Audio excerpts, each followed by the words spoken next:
The year is 2019. A tense atmosphere fell over Canterbury Crown Court as a jury returned to deliver their verdict. The defendant stood quiet and calm. After all, there was no body to link him to the crime.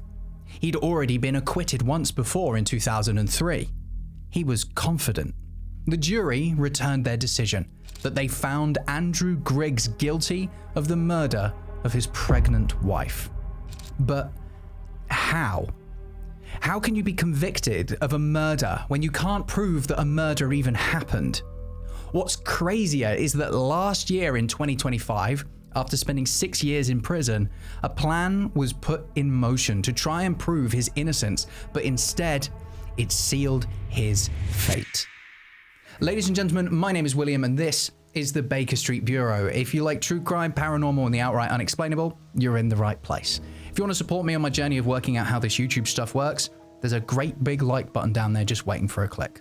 Now, without further gilding the lily, this is the infinitely twisting tale of Debbie Griggs. Debbie Griggs was a 34-year-old mother of 3 from Deal, Kent. Born in 1964, she came from a large yet close-knit family rooted in the Deal area. She trained as a nurse, worked in care homes for the majority of her life before she left work to dedicate her time to the family. When she wasn't working tirelessly as a mother, she helped with the family-run frozen food business. She was described as a generous, warm, loyal, independently minded, and resilient woman. At the time of her death, Debbie had 3 sons, aged 6, 4, and 18 months. She was also 4.5 months pregnant with her 4th child. The family business was primarily run by her husband, Andrew. Married in 1990, he worked very long hours, which is a large part of running your own company. As time went on, it would appear that those long hours weren't just being dedicated to the business. By late 1998, Debbie had begun growing suspicious that Andrew's time was being split between her and another woman. Andrew started showing very telltale signs of an affair. A lack of interest in her, mood changes, habits and routines differed without logical explanation. After paying close attention, Debbie pointed her accusations towards a 14-year-old girl that Andrew had become overly friendly with. She challenged both of them over the accusations, but it was furiously denied. As time went on, Debbie would write down her feelings in a diary. She'd expressed in writing about the depths of her unhappiness in the marriage. The diary would become crucial later on in the case to help frame the mindset and controlling situation that was evolving within the marriage. In February 1999, Debbie told Andrew that she was pregnant. His reaction was fierce. He suggested that the child wasn't his and told Debbie that she must be having an affair. Things began to escalate at an accelerated pace. Debbie confronted Andrew at the family business and demanded that he give her his house keys. She told him that she wanted him at least temporarily gone while they try and sort things out. The conversation took a turn when it got physical, and Debbie ended up biting Andrew. Later that week, Debbie returned to the shop and insisted on taking the business checkbooks. She felt that having some control over an aspect of the business would give her some leverage. You see, the business had become a bit of a pain point. Andrew was convinced that Debbie was going to take half of everything by divorcing him, and she's well within her rights to. But this business, this was Andrew's baby, and both he and his parents were desperate to protect it. After another conflict occurred, except this time Andrew had walked the confrontation out in front of CCTV after already provoking Debbie off camera, Debbie responded in kind by biting him once again. Andrew responded by taking out something called a non-molestation order against Debbie. This is, in effect, a type of restraining order against a person. It's a civil injunction in England and Wales that legally forbids an abuser from using or threatening violence, harassment, or contact. Ultimately, this would be used as leverage in the upcoming storm of divorce proceedings. The couple separated for a few weeks while things cooled down and conversations between divorce lawyers began. However, due to the help of a mutual friend, the couple reconciled. Debbie allowed Andrew to move back in, and she accepted his renewed assurances that he wasn't having an affair with the now 15-year-old girl. Apparently, he said that she accepted that she had been silly to suspect anything and promised to see less of the girl. We'll put a pin in that for now. Remind me to come back to that. Despite all of this, Andrew's team of solicitors kept plugging on organising the divorce petition, apparently based all around Debbie's behaviour in the shop. If you recall, I mentioned that Debbie had taken some of the company's checkbooks so that she could use them as leverage. Supposedly, Andrew decided not to proceed with the divorce after Debbie's solicitor used those checkbooks to prove the overall finances of the business, and suddenly, Andrew feared that Debbie would be after his money. Unknown to her, Andrew and his parents had already begun preparing to separate Debbie from the business's finances. They were looking to find ways to stop Debbie from being able to access the accounts. So the plan was simply to make a new business bank account, but have it just in Andrew's name. Before all of that could happen though, two more major events occurred. Firstly, we need to take the pin out of something I floated a moment ago. The girl Andrew was denying any involvement with. The contact hadn't stopped like it was promised. Later on in the court case, it was revealed that Andrew was on the phone with her pretty much as soon as school had finished. He spoke to her on the phone the night before they spent the day together, as he took her swimming in Folkestone on the 3rd of May. The day after that, the process of creating a new business bank account was complete. Andrew's parents went to the bank to sign the guarantee for the overdraft on a new account that was in Andrew's sole name.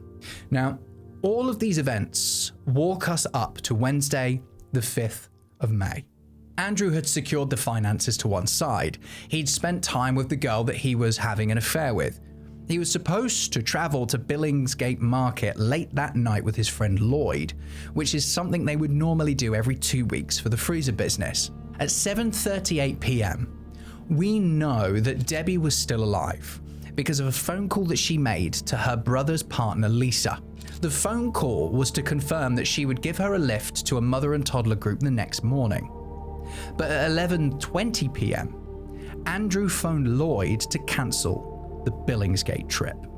At around 4 a.m. the following morning, a neighbour saw Debbie's car leaving the driveway. Another neighbour then saw her white Peugeot reversing out of the driveway at around 2 a.m. one night around the time of her disappearance. On the morning of the 6th of May, 1999, the story began. During the school run, Andrew began spreading the story that Debbie had walked out on him the evening before and hadn't returned. He claimed that she was angry because he'd fallen asleep in his chair, and that she'd walked out muttering the words, "See how you cope looking after the children 24 hours a day, 7 days a week." Debbie had been gone for almost 24 hours before Andrew had called her parents to see if she was there. Naturally, that felt weird because if your pregnant wife has stormed out of the house and not come home, this is probably one of the first places you'd look. When Andrew's mother went round to the house after hearing what was going on, she was greeted by the 15-year-old girl doing the washing. Andrew had insisted that she was to wash the black jeans that he'd been wearing the previous day. It was only at this point that Andrew called the police and reported Debbie missing. Fast forward a week, and Debbie's car was found nearby. The boot liner had been removed, but police found a smear of Debbie's blood on the inside of the boot. It appeared like someone had tried to clear up something and missed a spot, which massively contradicted the story told by Andrew that she'd stormed out. Another point of note is that the car was found in a place called The Shrubbery, a residential road Andrew knew about from some of his deliveries. It was close enough for him to walk home in around 15 minutes, but far enough away that it wasn't discovered immediately. The world building that Andrew had done around the narrative and of abandoning Mother was his attempt to stop people looking closely. The fact that he was waiting until the girl had finished washing his jeans before calling the police is absolutely wild. Andrew told the police that Debbie had walked out after an argument. The police had an eyebrow raised immediately. Why would a mother of 3 that was pregnant with number 4 just up and leave. The entire narrative behind the early investigation was shaped by Andrew making Debbie look unstable, overwhelmed, and capable of leaving. There are reports that Andrew was arrested on suspicion of murder on the 25th of May and questioned repeatedly. He denied the affair and continued to insist that Debbie had walked out. The reporting says that the Crown Prosecution Service had insufficient evidence to charge him at that point. Everyone closest to Debbie believed that she was dead. But believing it and proving it are two very different things. Her family never accepted that she abandoned the children. It just wasn't in her character. The sentencing judge said that Debbie's mother tried to keep her name alive with annual appeals around the anniversary of her disappearance. The saddest part in all of this isn't just that Andrew's lie created distance, but it created a kind of permanent limbo. Every year that passed made Andrew's story harder to disprove, but also harder to believe. To further that distance, Andrew moved to Dorset after the initial investigation. He promoted no contact between the children and Debbie's parents or the wider maternal family. And as Andrew built a new life, Debbie's family were left with nothing but the tales that he had invented. In the early 2000s, the girl that Andrew was supposedly having an affair with admitted to police that her relationship with Andrew had been fully sexual. However, it was too late to prosecute Andrew for that offense because of the law at the time. I found a report that states the new owners of the Griggs family fish freezer business contacted the police after finding a love letter from the girl to Andrew, after which Andrew was rearrested again, but not charged. Another huge red flag had gone up, as the woman Andrew had painted as an irrational person had been right about the very thing that he denied. In that light, aspects of Debbie's case were reviewed, but still went absolutely nowhere. The evidence was all there, but in 2003, it still wasn't enough. Prosecutors had reviewed everything and decided that there was no realistic prospect of conviction. No body, no confession, and no clear cause of death. The case was officially put on ice and filed in a long list of cold cases. But in early 2019, 20 years after the initial incident occurred, the wildest thing happened. Cold case detectives reviewed the case again. ITV reported that no major evidence had come to light, but the review changed how the old evidence was assessed. There weren't suddenly any DNA breakthroughs. This was all based on reinterpretation. Things like the car, Debbie's character, Andrew's lies, the affair, and the business motives. Police put a foot through Andrew's door in March of 2019. Prosecutor Duncan Atkinson told the jury that Debbie didn't simply leave her husband and children in the middle of the night and vanish forever. They argued that her character, in that she was a devoted mother who wouldn't have abandoned her children. She was neither depressed, unstable, or violent in the way that Andrew would have had her portrayed. They were working tirelessly, not just to prove that Andrew was lying, but that Debbie would never have done what he said that she did. They focused on Debbie's car, where it was found, what condition it was in, and the forensic evidence inside. Sky News reported that prosecutors argued the evidence from the car supported the contention that Debbie's body had been disposed of and the car was dumped. It didn't contain Debbie or any signs that she'd parked it there herself and just left. Just a very clear sign that something untoward had happened in the boot. This was one of the first physical signs that Andrew's story was wrong. The prosecution then pressed on the reasons Andrew would have wanted Debbie gone. The affair with the 15-year-old girl, the business pressure, the divorce and financial risks. News outlets were reporting that maybe Andrew killed Debbie because if the divorce went ahead and she didn't get what she wanted, the affair would have been revealed and Andrew would have been backed into an incredibly sharp corner. At this point, Debbie wasn't Andrew's wife. She was his greatest threat. The jury then heard extracts from an affidavit Debbie had written that year. His needs come first. He tells me I am sick and mad in the head. She also describes how Andrew was controlling and often didn't let her go out by herself. Even before her disappearance, Debbie had written down the shape of her life that she was trapped in the diary I spoke about before. The story Andrew told in his defense was the same story he'd told in 1999. He was confident that it would stick. After all, he'd gotten away with it twice already. When the jury walked back into the room, he stood calm, quiet, and confident. Then, his fantasy charade collided with reality when the words "guilty" fell from the mouths of the jury. He was passed sentence. Mr. Justice Spencer said that Andrew had told lie after lie in the witness box, just as he had lied at the time of Debbie's disappearance to her family, friends, and police. After 20 years, the lie finally collapsed, even without Debbie's body. It's something that I find really hard to comprehend. Being a juror on a murder trial, and the thing that can't be proven is if a murder ever happened.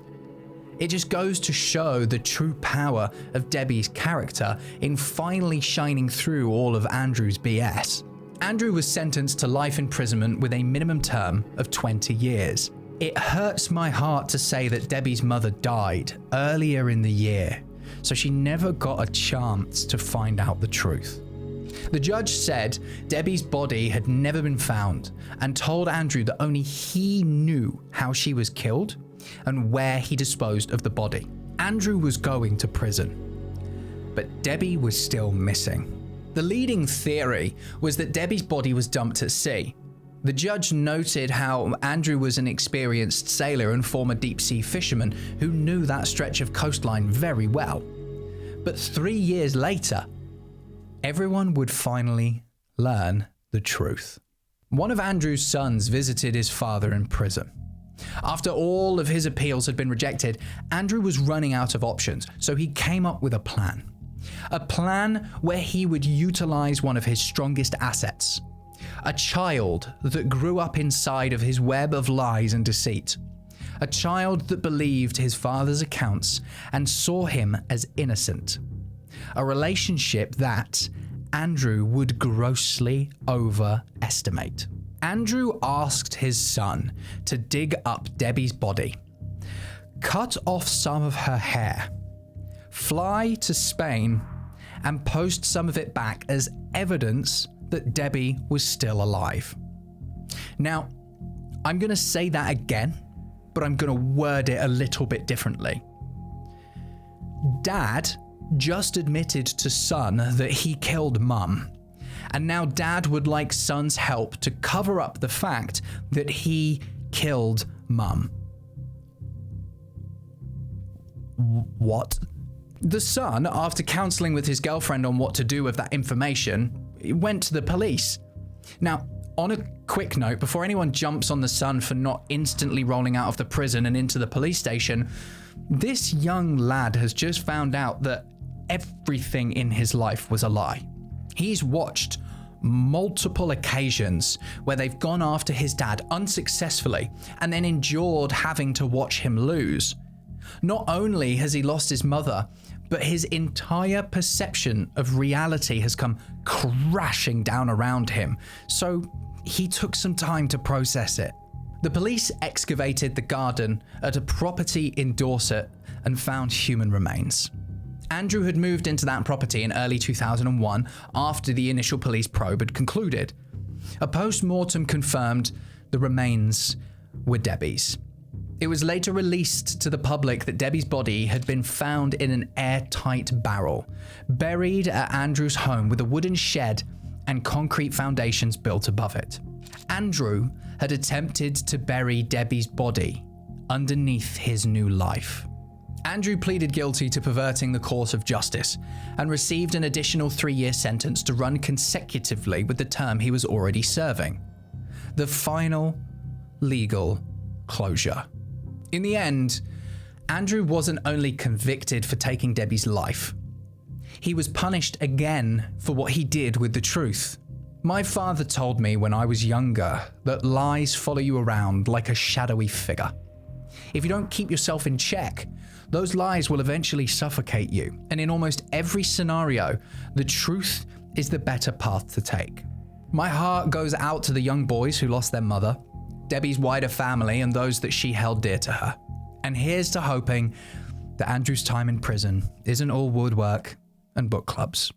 Ladies and gentlemen, my name is William, and this is the Baker Street Bureau. If true crime, paranormal, and the outright unexplainable are your thing, you're in the right place. If you've made it this far through the video, from the bottom of my heart, thank you. It means a lot to me that you've enjoyed the content, and if you want to support me, the best way you can do that is by liking the video and then going to watch another one. Thank you for choosing to spend your precious time with me today. And if I don't see you, good afternoon, good evening, and good night.